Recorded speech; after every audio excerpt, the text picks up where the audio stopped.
can we just freaking talk about sleep and how I'm tired? I had a horrible night's rest. And I know it's tied to the fact that I ate some sugar before I went to bed and my PMOS. So this conversation is all about my sleep and what I've learned about my PMOS journey that I want to share with you today. So let's get right into it. Raise your hand, welcome in, let's be friends. You have PMOS, PCOS, and sleep like crap sometimes. Yeah, I get that. I absolutely get that. There's not enough words in my vocabulary to describe how freaking annoying it is that sleep doesn't just become a restful time. I can have a I lied. We should have a solid 7 to 10 hours of sleep, like hardcore sleep, and then wake up refreshed. But the reality is, and the statistics behind that is that that's not what happens. This video, we're going to talk about probably 7 to 9 questions, and I have some answers for you, some insights to help you navigate your own journey with PMOS and the possible sleep issues you have, because I know I'm not the only one. I know I'm not. Listen to these stats. This is freaking wild. About 56% of women have sleep disturbances with PMOS. 71% have poor sleep quality. Yeah, I'm in that 71% category. 53% have daytime sleepiness. Yeah, 100%. And then 37% of women have sleep apnea in a study that was done with like the whole meta-analysis over it. 37% have sleep apnea. Holy crap. So the question is, how many hours of sleep do you need with PCOS, PMOS? And why does sleep matter most? Or why does sleep matter? How should I say this? Why sleep matters for PCOS? Well, it does. So if you have PMOS and you're constantly exhausted and you don't automatically assume you're lazy, good for you, because I automatically assumed I was lazy in the very beginning before I even knew I had PCOS. Okay, friend, there may be something happening inside that is disrupting the quality of sleep that you deserve, and that gets to be discussed with your healthcare provider, because I'm not diagnosing, I'm not treating here. I'm just having a channel expressing my life with PCOS and bringing you along for the ride, and hopefully filling in the gaps of your awareness and knowledge behind, or lack of knowledge behind, polycystic metabolic ovarian syndrome. Did I say that right? You know, we're going to go with it because I'm freaking exhausted. My ass woke up at 3, was up for a couple of hours, and then finally went back to bed. So it's disrupted. Anyways, I digress. Okay, I have notes here because that's how tired I am. I couldn't retain all the information I wanted to share in this video by myself. So behind the camera are my notes, and I'm so grateful for them. So the first question I wanted to discuss with you is, do women with PMOS actually have more sleep problems? Yes, because there was a study in 2025, a systemic review found that there was a high burden of sleep problems in women with PCOS, including poor sleep quality, daytime sleepiness, insomnia-type symptoms, and other disturbances.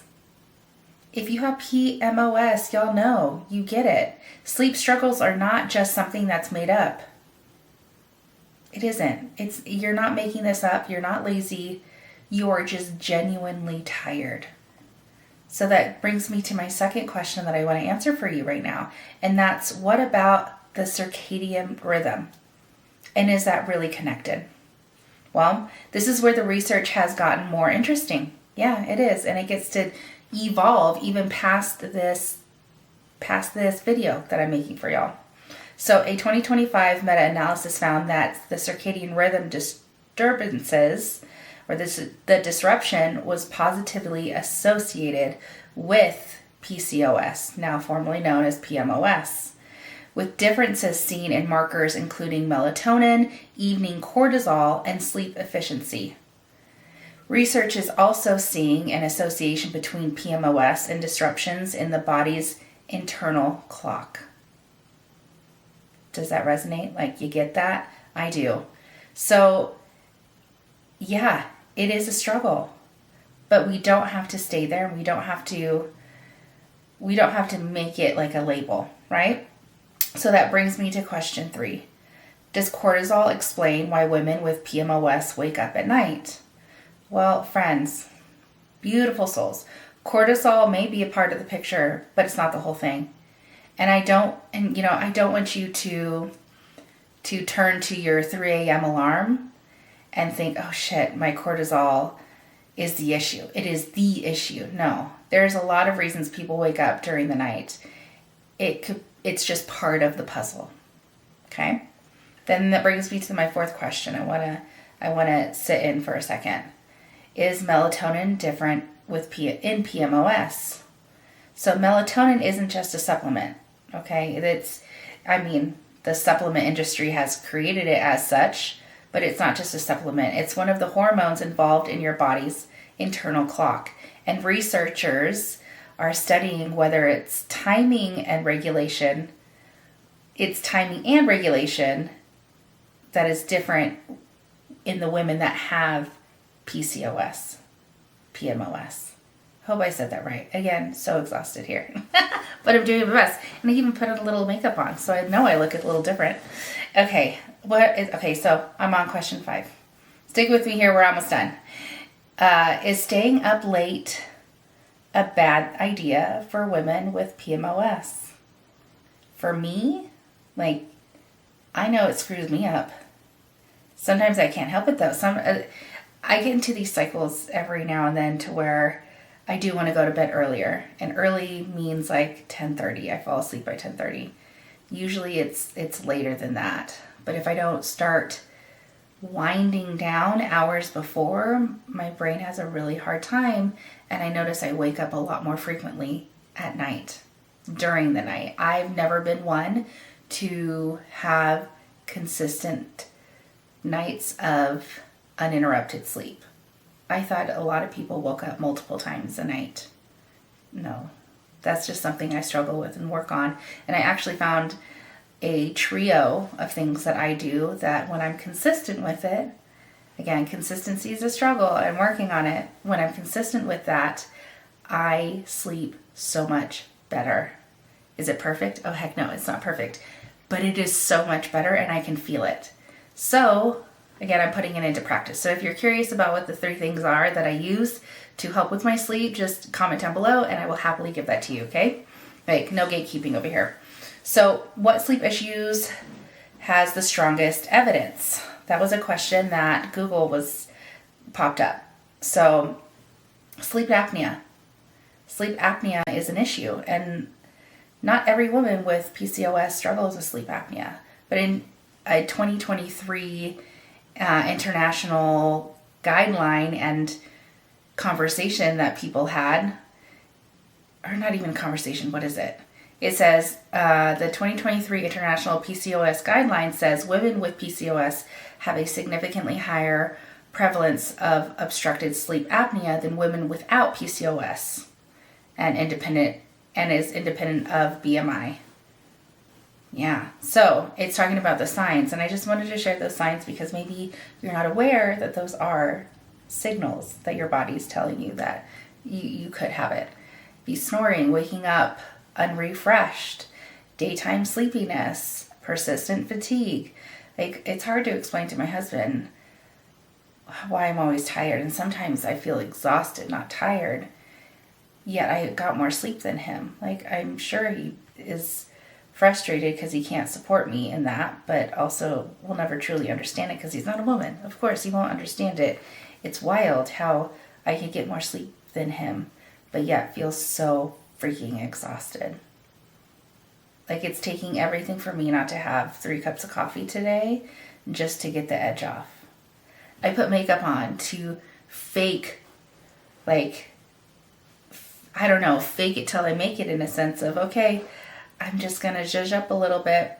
I have to go do some errands, but yeah, the sleep thing is wild, friends. It's wild. So, how many hours of sleep? Again, I'm going to go back to the very beginning. How many hours of sleep does the internet do the people that know what they're talking about suggest for us women that have PMOS.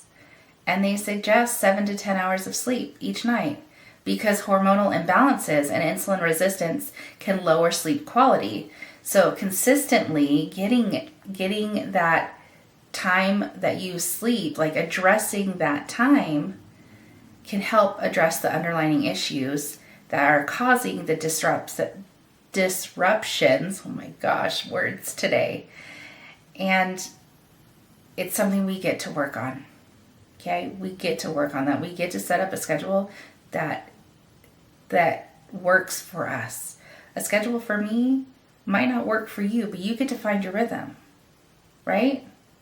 Like, we're not supposed to copycat somebody else's rhythm that works for them and then like have this doom and gloom conversation with ourselves, like, why is it not working for me? I must be broken. No, you're just using a system that wasn't built for you, that doesn't work for you. So you get to find a way that you can integrate 7 to 10 hours of sleep on a consistent basis each and every night. So find that out. Friends, like, we overcomplicate it. And it was hard for me to jump on today. It's only day 3. It was hard for me because I'm freaking exhausted. My words are slurring, like my brain's all over the place. But I was like, you know what? I'm just going to freaking show up anyways. Because I get to be me. And this is me. This isn't me on a great day, but it's still me. So sleep was a struggle for me last night. And that's why I brought it to conversation today.